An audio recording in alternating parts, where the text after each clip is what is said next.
Oh, you must have heard of them. They were a classic double act.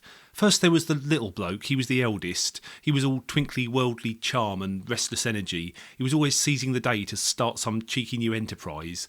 And then there was the tall, awkward one who sort of mooned about. He was all clueless around girls and took himself all seriously. But anyway, enough about Ian Button and Luke Smith. That Del Boy and Rodney Trotter, they were a right old pair. Thanks, Dave the drummer. You can go now. I just needed you there for the icebreaker. Okay. Thank you. Cheers. Dave needs to go now to preserve his enigma. I've got no such duty that I'm bound to. No enigma here. This is Luke Smith speaking to you from Storm in a Teacup Studios. Oh, there he goes. Storm in a Teacup Studios in Canterbury. This is where at least half of Sullivan's Travels, the EP, was recorded, and the rest was recorded in Ian Button's Outer London Psych Pop Nerve Centre, and pretty much home, I guess, to Gare du Nord Records, on which this little musical objet d'art is being released. So it was Ian's idea that I say a few words as a sort of audio blurb for to sort of contextualise this release. I guess Ian thought he wanted to give me another job, which was nice, but he didn't want to give me the job of writing a blurb for the back of the 7-inch because I'm so rambly that it never would have fitted on the back of a 7-inch. So I've got to just basically tell you a few things about Sullivan's Travels and how it came to be. From my perspective, it all started on one murky November night in Whitstable last year. Well, actually, the schedule in full for what was effectively Luke Smith and the Feelings' 2014 World Tour read like this. Hang on, I've got it here. Luke Smith and the Feelings World Tour 2014. Saturday, 29th of November 2014, Whitstable Labour Club. That was the tour schedule. So yeah, that's it. And we were playing at Whitstable Labour Club that night on the same bill as a fab group called Picture Box, the whimsically top drawer bungalow pop 4, as I like to call them. And they are also Gare du Nord Records artists and friends of Luke Smith and the Feelings. And 2 of their number are also members of the mythically groovy Papernut Cambridge collective. Papernut Cambridge and Picture Box share both Robert Halcrow, the bass-playing boy wonder, and your friend and mine, Ian Button, multi-talented maestro. And so, Ian plays drums in Picture Box, and so he was there that night with us in Whitstable, and brings us to this creation of this project. So, there I am at the beginning of the gig, before the gig really, doing the sound check, sitting there anxiously prodding at my organ, if you'll pardon the image, my electric Hammond keyboard. I'm not being blue. And I'm just sitting there trying to get the volume levels sorted, and always anxious sort of time, just trying not to cry as I try and get the sort of the sound mix right. And I remember particularly because I was letting someone else do the sort of the sound desk that night, and that's never particularly relaxing for me, because if someone's going to make us sound all questionable and lo-fi, I like it to be me. But anyway, I'm doing all this, and I overhear Ian in the background, Ian Button in the background, quietly humming or singing a bit of the Only Fools and Horses theme tune to one of his bandmates, and mentioning something about whether or not the beginning and end themes of the Only Fools and Horses theme tune are simply 2 different songs or 2 halves of the same song. Interesting point. So I'm so taken with this subject that I have to sort of break off from the sound check, and I'm enthused with Ian about the Only Fools and Horses theme music and John Sullivan's lovely theme songs and sitcoms in general. And before I know it, me and Ian are sort of doing a joyful little sort of impromptu version of the opening theme song. it was just quite a moment. It was quite a moment, but it was worryingly close in my mind to one of those sort of impromptu jams, which I'm told those kind of cool, laid back, and therefore apparently attractive types of musicians get into all the time. And I'm not really into that kind of jamming scene, man. So it was a bit like that, but it was okay. And thing is, I already knew how to play a bunch of the John Sullivan theme tunes since back in 2011, when the sad news of John's death broke. I'd sort of lovingly arranged a little medley, a sort of a special medley of his great tunes to play as a tribute in my pub piano set, because I'm like a sort of pub pianist pretty much as my day job, playing background piano in pubs and restaurants. Well, it's technically my stopgap career to pay the rent while I wait for Luke Smith and the Feelings to become a household name. So, it shouldn't take too long. It's only been about 20 years so far. Not that I'm counting or anything.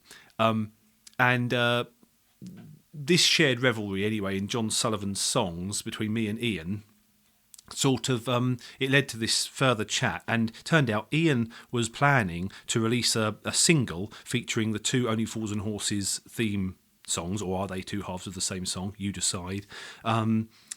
As a single, as Papernut Cambridge single, and I was, filled by this idea, and he was inviting me to play on it, which was great because it was a lovely thought working with Papernut Cambridge, and that the single idea. Because I was so keen on mentioning how great the other John Sullivan theme songs were, soon sort of mushroomed into an EP-sized project, because wouldn't it be lovely to capture the greatness of John's other two 1980s gems, Just Good Friends and Dear John? And it suddenly occurred to me just then that I knew exactly already what the perfect title for such an EP should be, and that it should be called Sullivan's Travels. Because Sullivan's Travels is originally the name of a sublime film by Preston Sturges from 1942, which I've been in love with since it was introduced to me about 12 years ago by Joseph S. Fury, a lovely writer friend of mine. I like saying a writer friend of mine because it makes me sound all bohemian. And this film, Sullivan's Travels, it's cosmically appropriate because it actually tells the story of a beloved maker of popular comedy who yearns to make something of deep social relevance, but who ultimately realises that comedy can be just that. So he's been doing something deeply meaningful all along by just making great comedy. What a lovely subject.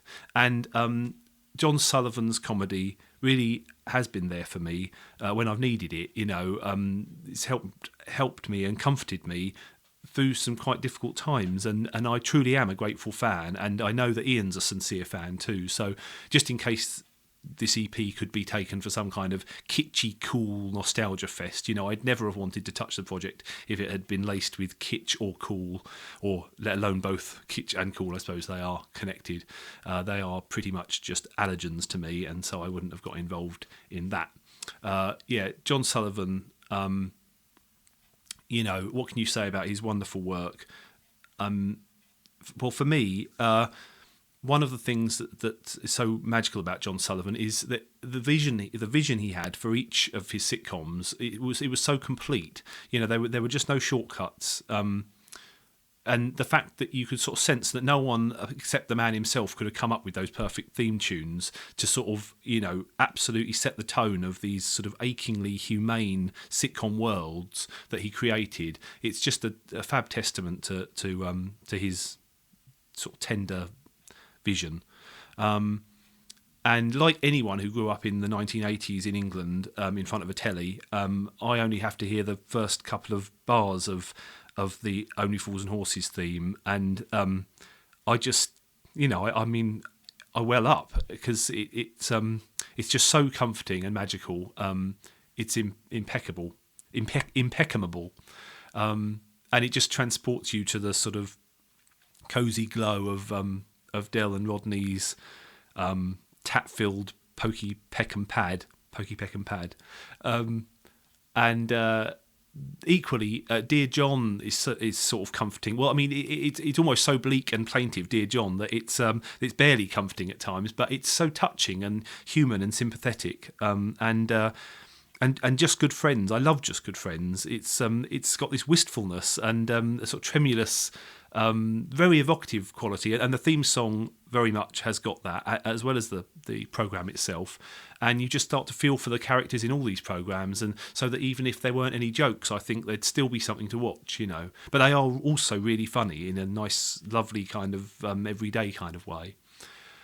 So yeah, no sooner had me and Ian talked about this idea in Whitstable that night, then within a week, Ian's sending me demos and suggesting dates for recording sessions. He's one of those alarming types of people, Ian, who actually does things. It's almost quite unsettling. So anyway, we got together and we recorded these 4 Sylvanian theme songs, and we hope our recording captures some of the affection that we have for the great man's work. It was an honour, and it was an honour to record with Ian. It was also a very rare instance for me of dipping into the murky waters of that thing called teamwork. I mean, I normally run a mile when I hear those scary 3 little words, let's share ideas.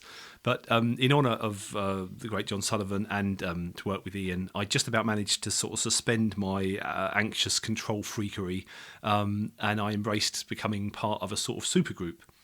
Well, you know, a kind of supergroup, depending on what you call super. I guess it's perhaps the least hotly anticipated supergroup formation since, well, some other supergroup no one trendy has ever heard of. But never mind trendiness anyway, of course. Since when was trendiness or fame any mark of value or relevance? Who else was part of this little supergroup? Aside from Ian and myself and the aforementioned lovely Rob Halcrow on bass, and my beloved Kent Pop comrade Dave the drummer, who I would hate to ever work without. We have 2 heart-tugging feminine presences on here. Singing with me on Luke Smith and the Feelings arrangement of Just Good Friends is the luminous Lucy White, who sort of flits in flightily into the feelings here and there as my imaginary girlfriend. She's a game girl, that Lucille Blanc. And singing lead with great style on Dear John is regular Papernut Cambridge collaborator and a choice chanteuse in her own right, the haunting Helene Bradley, or Citizen Helene, as she's sort of artistically called. Yeah, that's the lineup. So anyway, on behalf of Papernut Cambridge and Luke Smith and the Feelings, your humble Kent Pop servants, I'm proud to present, and thanks for giving me the chance to present this, Ian, the tribute, Sullivan's Travels, the tribute to the majestic sitcom king, John Sullivan, and his touching and timeless theme songs. We hope you enjoy it, because, yeah, we had a blast, mate. Well, I rarely have a blast when I'm actually recording something. Normally too tense and nervous, but I'm usually glad I've done it. And so, yeah, somewhere in there, I was kind of aware I was glad I was doing it, despite the jangling nerves. And I think Ian kind of enjoyed it. I hope he did. And I think we're basically both happy that we worked together on this. So yeah, thanks so much for listening. Sorry it was all a bit rambly. I think this has lasted longer than the actual EP itself, so that's a bit ridiculous. Sorry. Anyway, you don't have to listen to it. It's your call. So that's that. And it remains for me to say bonjour, or as the English say, goodbye.